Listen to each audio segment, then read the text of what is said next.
बिस्मिल्लाहिर्रहमानिर्रहीम। अस्सलाम वालेकुम। नवीद सहर हाज़िर है इस दुआ के साथ कि आप जहाँ रहें खुश रहें और दूसरों में खुशियाँ बांटते रहें। दोस्तों, आज हम आपको दिखाएंगे कि पुराने वक्तों में ज़मीनों को पानी लगाने के लिए कौन सा तरीका इख्तियार करते थे। जब ये ट्यूबवेल वगैरह नहीं होते थे तो उस वक्त ज़मीनों को पानी कैसे लगाया जाता था। आइए आपको दिखाते हैं। भाई आपको दिखाएंगे पीछे कुआँ, वो देखें।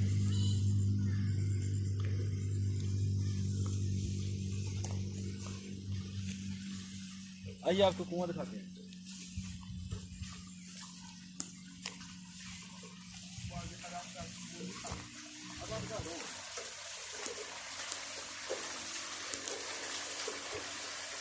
ये दोस्तों वो कुआं है जिसकी मदद से ज़मीनों को पुराने वक्तों में पानी लगाया जाता था। आज भी इन बुज़ुर्गों ने पुराने हमारे जो बड़े बुज़ुर्ग थे उनकी निशानी को ज़िंदा रखा हुआ है। आप देख सकते हैं आपकी आंखों के सामने 2019 में भी ये निशानी ज़िंदा है।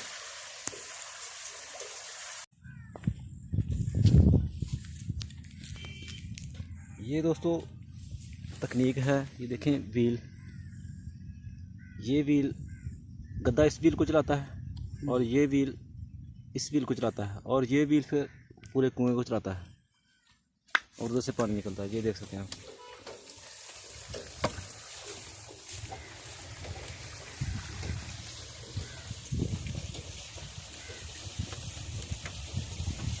ये गद्दे की चाल है।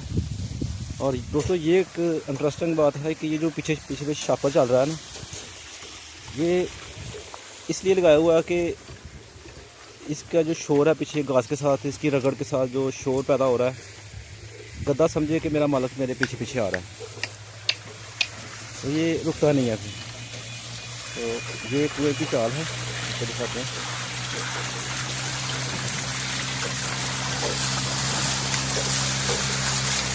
ये कुएं का अंदरूनी मंजर।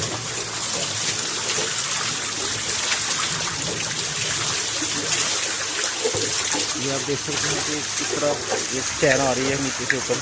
इसको पंजाबी में हम माल बोलते हैं और इसका जो एक पीस है इसको टिंड बोला जाता है, इसको टिंड कहा जाता है।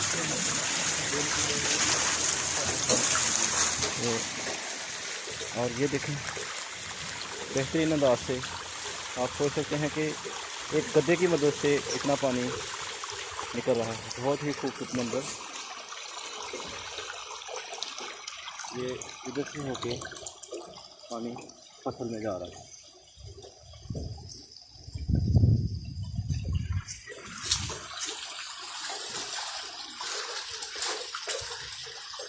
ये पुराने वक्तों की निशानी अब भी जिंदा है।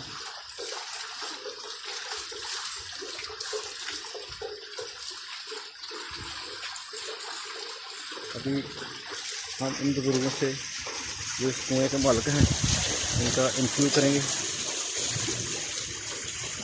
भाई अस्सलाम वालेकुम।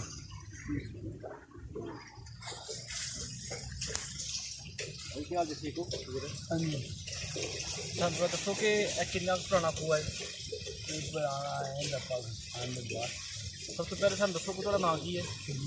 अज थोड़ी कितनी उम्र होगी? स्कूल बनेगा कितनी देर होगी? स्कूल बना यानी कि 80 साल हो गए। कितनी जमीन है जी तुम इस स्कूल की शराब कर रहे हो?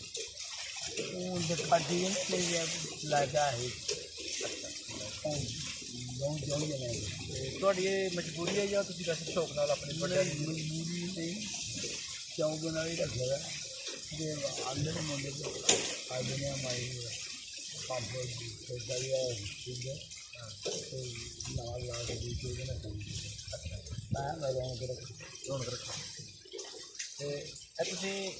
किन्ने जानवर रखे ने? एक ही जानवर जिधर ये थक नहीं जाता? दो चार घंटे तुम दसो कि बड़े जानवर भी इस्तेमाल हो सकते हैं, ठग्गा वगैरह? वो वास्ते है जो इन्होंने जाली पाई दी है छोटी जी, बड़ी भी हो जाती है।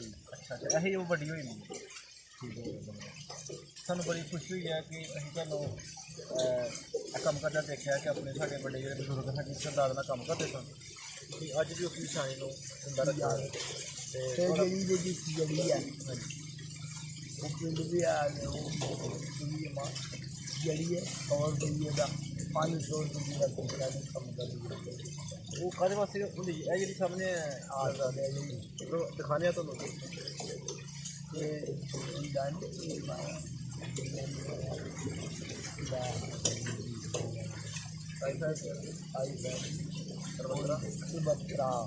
कलबत्रे के काम है जी लगी है एक कलबतरा जड़ी कलबत्रा जड़ी का नाम ही कलबतरा है 1000 रुपये दूसरे ने पूरी बहुत कम है काम कर ਤੁਸੀਂ ਇੱਥੋਂ ਲੈ ਕੇ ਇਸਤੇਮਾਲ ਕੀਤੀ ਲੋਕ ਲੈ ਕੇ ਜਾਂਦੇ लोग लैके जाते आप जिन्हों हो जाए ना शेर के 2-3 दिन शेर के 2-3 दिन से रात में जो बड़े हो तो घोड़ के ना नहीं जिसे जिसे बर्तन में उसे लाओ तो पानी में जलाओ पूरे दिन ताकि ना देना भी गाँव बिल्कुल आम है।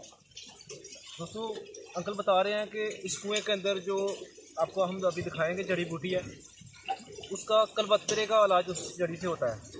ऐसा जी बता रहे हैं कि तरीका बता रहे हैं कि उसको 3 दिन लगाना है, आपने जो जगह मुतासिर जगह है उसके ऊपर 3 दिन लगाना है और वो कलबत्रा ठीक हो जाएगा। और अभी पूछते हैं चाचा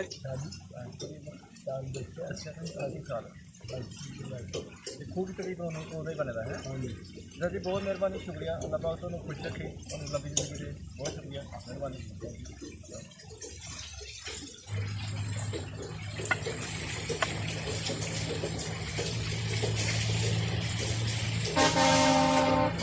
तो दोस्तों आज का ब्लॉग बस यहीं पे ख़त्म करते हैं इस दुआ के साथ कि अल्लाह ताला मुझे और आपको अपने हिफ्ज़-ओ-मान में रखे। खुदा हाफ़िज़।